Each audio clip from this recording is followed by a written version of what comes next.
So how do you type a document, a Word document on the iPhone? And let me explain it and show you how you can approach this. So if you are new on Foxtecc, subscribe and we can get started. So most importantly, you need to have some sort of app to make that work. And by default, you can check out your phone if you by any chance don't have the Pages app, which looks like this, or it might look a little different, but still this orange icon with a pen on it. And this is a Word or text editor made by Apple. So it's possible that it's part of your phone already, and if not, you can always just get it from the App Store and download it as a free app. And the point of this is that you will have the ability to use this one to create and literally just start typing a document from scratch, right? So you can get inside like this.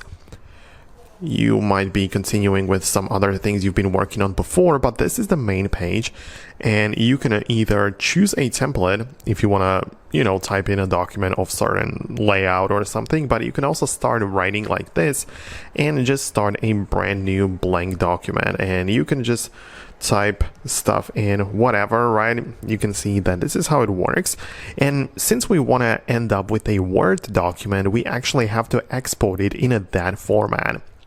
So when you are done editing, obviously you have so many tools and all of the stuff, which I'm not going to cover in this video, but once you're done, you can click on the three dots in at the top right, click on export, right? So let me just click that like so, and you can see that we can export it in PDF or in other format. But if we want to have it in a Word document, just click on Word, and now we have it in a Word document, which we can save to files or send over emails or do whatever else we need with it.